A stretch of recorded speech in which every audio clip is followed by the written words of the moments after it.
Yo guys, what's up? Thekingofkpop here, on with that Q&A video. Surprisingly, considering how many subscribers that I have, which is not a lot, but I have almost around 200 subscribers. Surprisingly, not a lot of people sent in some questions. I guess because it's summer break, a lot of people are going on vacation and spending more time outside and not much on technology. I don't know. Anywho, but that's okay. The few of you that did send in your questions, thank you. I appreciate it. So I'm just going to jump right into it. So the first set of questions come from Miss Michelle 103. You ask, do you think the K-pop industry is worth getting into? I say yes and no at the same time, if that makes any sense. Reason I say no, it's not worth getting into, is because, the K-pop industry is very, very constricting. They constrict, the artists and their musical, creativity. But not only that, but they down to the fact of, them constricting, as to how they should live and, the artists living their lives. Now, I'm not saying go out and, live like a heathen, so to speak, and go and do every wrong thing under the book. But, I mean, you can't, you have to watch what you say. You can't say certain things. I mean, you better not even sneeze the wrong way without the companies or people in the media, thinking it's some big, huge pandemonium. Oh my God, did you see so-and-so, the way so-and-so sneezed? It was so disrespectful and so just dishonorable. And it's like, okay. I get that Korea is a conservative, they're more conservative, is a more conservative country than the States. But there are some things I do think that, netizens and people, they nitpick just too much on the smallest things that some of these artists may do. And it's like, it's not even worth getting a hubbub about. So from that aspect, I say no, it's not worth getting into. Also, when you look at some of the stuff too, that some of these, these companies, some of the things that they do, because if anything, when you look at how these companies operate, a lot of stuff they do, it's a bit shady. They kind of like con artists to a degree. Some of these things that they do and how they put things in their contract, which leads to another person's question later on. But I also think it is beneficial, and I do think the K-pop industry is good to the simple fact that it is a platform for the Asian community.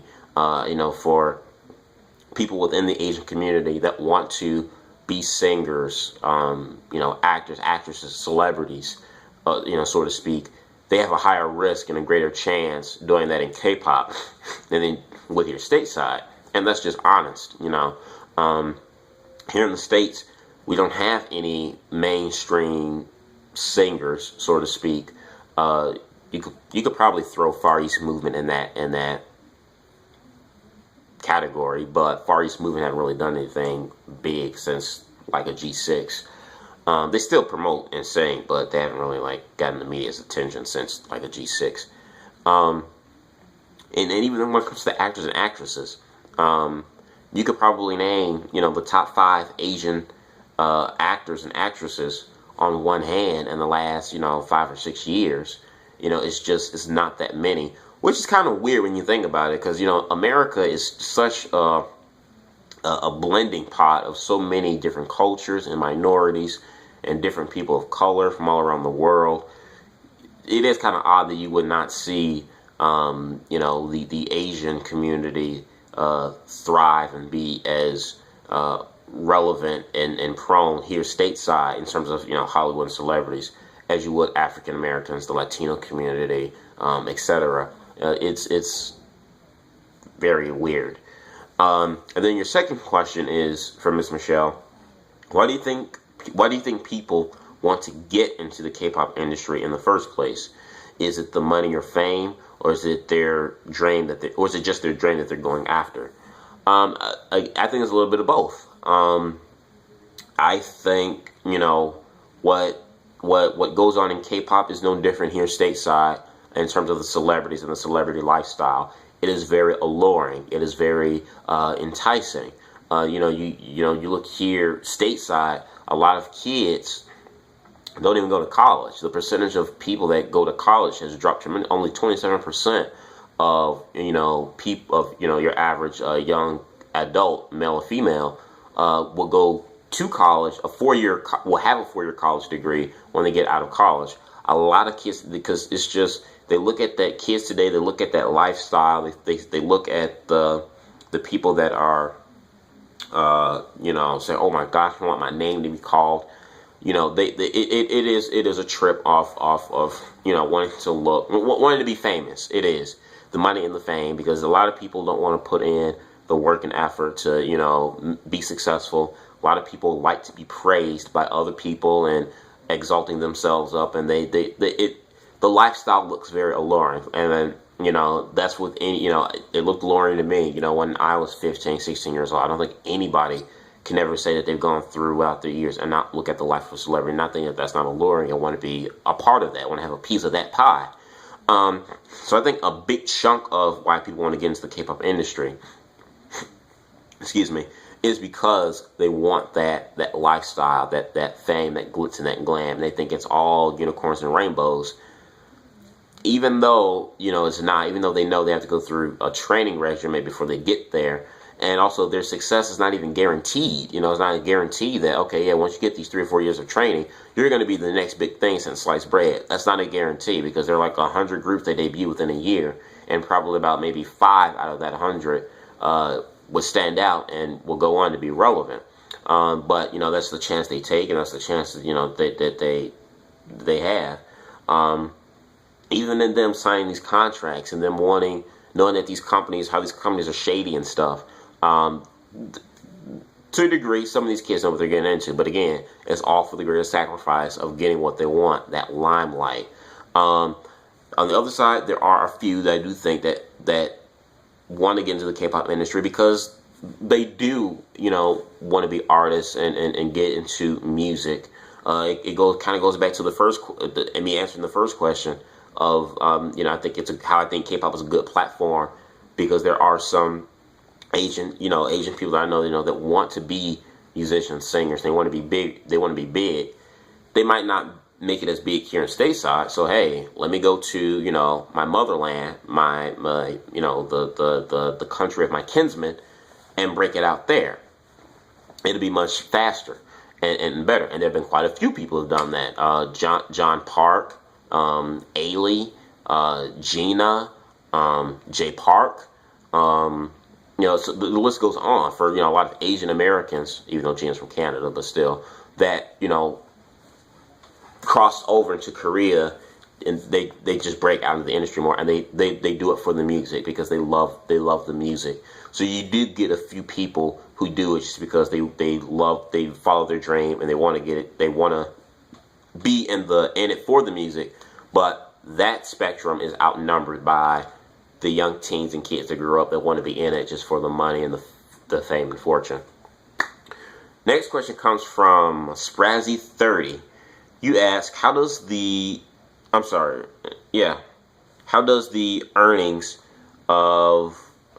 systems work for idols? How much money do they actually make?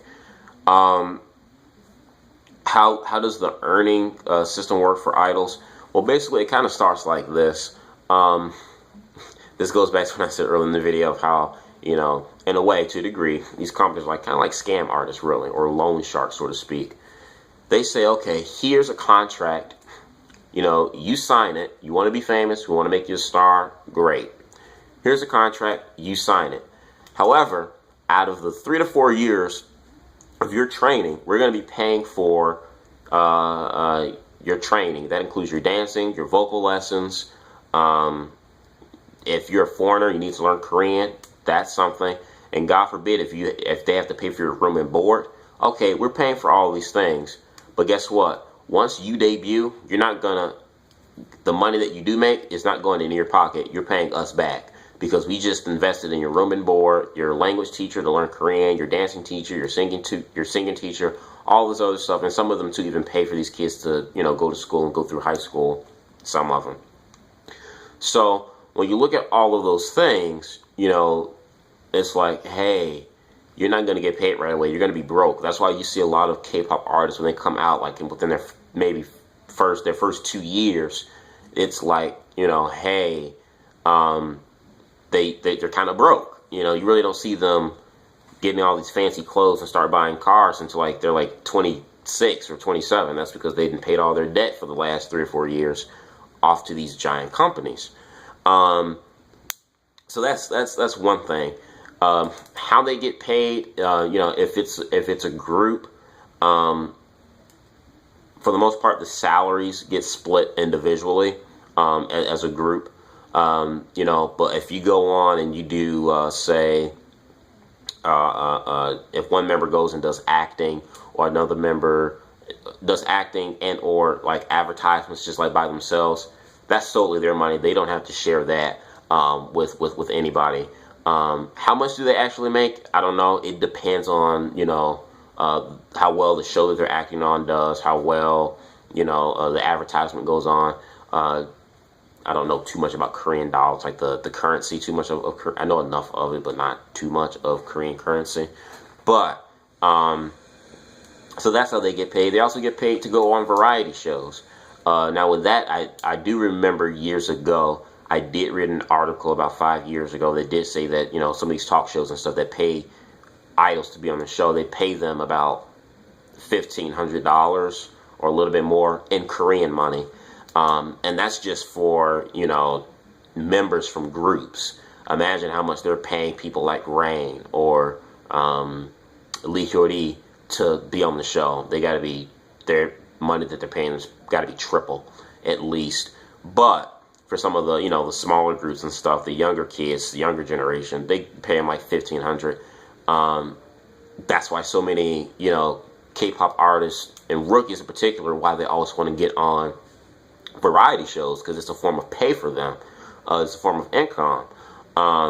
It's like the Block B thing when Block B was suing Stardom. One of the biggest lawsuits that they were complaining against Stardom was that they weren't appearing on enough variety shows. Why? Because they weren't getting paid. So that was a big thing. So that's how their earning system works. If you're in a group, it gets divided evenly. Now, if you're in a group and say you wrote the song that the group is promoting, you wrote the song, you get credit for that, you're bound to get a little bit more off the top because you wrote the song that your group is promoting, and if it's doing well, you're definitely going to get more, more of the cut, more than the other remaining 4 or 5 or 15, however many members that's in your group. But if you're solo by yourself and you're doing advertisements and TV, drama, acting on movies and stuff, the company still gets a pay. They still get a cut off that because you're their property to a degree. I had to put it that way, but you are their property, so they do get a cut. But most of the money goes into your pocket to a degree. So that's why you see a lot of Korean celebrities.